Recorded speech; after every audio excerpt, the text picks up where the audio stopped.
Please like and comment on the video below. That will allow me to produce better quality videos and more of them in the future.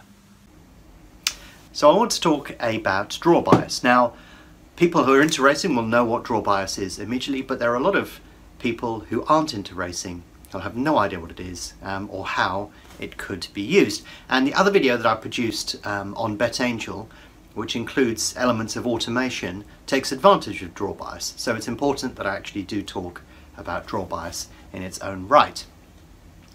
Now, when you're racing over during the flat season, horses are loaded into stalls. Now, over much longer races during the jump season, they just take the horses to the start, they mill around at the start, get into some sort of order, and away they go.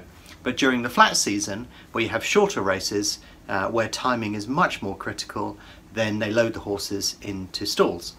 And of course, you can't put all of the horses, behind each other, because then one at the front would get an unfair start, whatever. So they're obviously aligned.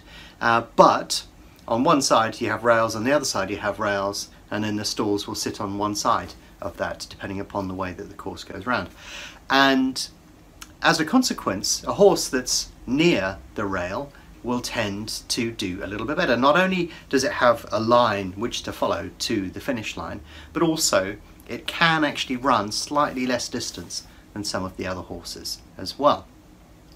So to understand how the draw bias works and how the stalls will affect the draw bias, what you need to do is to actually look at individual courses. So there are some courses where there's virtually no draw bias, and there's some courses where there's a very high draw bias. And the easiest way to understand that is to actually go onto Google Maps and have a look at the courses. So we have Ascot coming up, and if you look at the flat course at Ascot, it's basically just one long line. Basically, when you look at races over 5 furlongs to a mile, they will just basically belt down that course, and it just is one big long straight line. And in fact, when Ascot was redesigned, the course is relatively flat and drains well anyhow, so the going is pretty consistent across the entire flat racing track. So there really isn't a significant draw bias at Ascot. However, obviously if a horse is drawn on the outside of the stalls, if it's in the middle of the course when there's one guy on the inside of the course near the rails, then if he wants to grab the rails or the better going, there are obviously, I'm generalizing here, there are loads of little facets within racing that will impact the way that a horse runs and any bias that's there. We're talking simplistically here. But if a horse is on the outside rail, in the outside of the stalls, and it wants to get to the near side rail, then what it's going to have to do is it's going to have to cross across, and by then if they all jump off at the same time, then he's going to lose a bit of ground trying to get towards the rails. And it may be congested, and there may be 20 other runners there, and the ground may be slightly different or whatever. There are many different variables. But generally, if you've got a course that's completely flat like Ascot, the bias is less pronounced. However, let's look at a course where the bias is really well understood, and that is Chester. If you get a low draw at Chester, you're going to be running around the circuit, and if you look at the circuit on Google Maps, which I'll bring up in front of me now, can you see that it's almost circular? So if you imagine that this is a bit like when you look at athletics, they actually stagger the start on athletics courses so that there's no disadvantage to one runner or another. That doesn't happen with a set of stalls. They don't stagger the stalls to balance out the inefficiency of running on the inside of the track versus running on the outside. So at Chester you can see that the draw bias on somebody in a high stall is significant, whereas somebody drawn on the low end of that is obviously going to benefit from A, grabbing the rails, and B, they're going to have to run much less distance as well. So when you look at individual courses, each of them have their own specific draw bias. Some are very strong, and some aren't so strong because of the design of the courses. So it's important to understand that each course does have that. So how could you use this?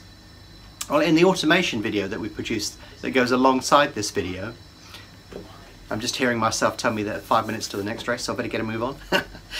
If you look at the automation within BetAngel, you do actually have within there the stall draw, and the reason we put the stall draw in there is so that you can actually take advantage of that. So watch the video that goes in partnership with this, and you'll see that in fact if you apply the automation to courses that have a very strong draw bias, then it's likely that you could actually be able to come up with a strategy that will benefit from that. Of course, there are other factors as well, but you know, it's something to have a play with. If you want to know more about which courses have the strongest draw bias and so on and so forth, I'm not going to talk you through that because there are loads of sites out there that will do it. And one of them is called, rather surprisingly, drawbias.com. So yeah, I'll bring up an image of it here, over here, but basically visit that website and it talks through all of the individual courses, all of the individual races, and the different lengths, because obviously different lengths may be at different points on the course. Some of them may be straighter or involve less curves than other parts of the course as well. So it's worth checking out and worth having a play with.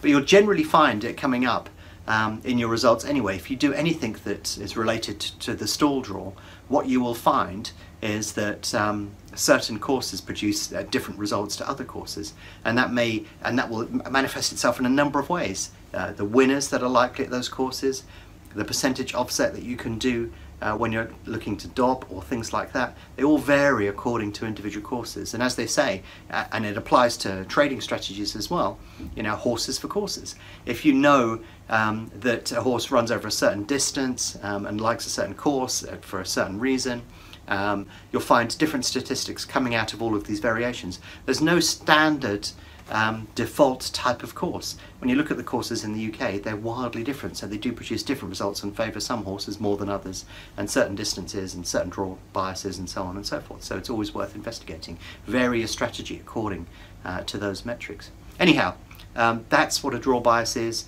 and that gives you a clue as how to use it within any specific trading strategy.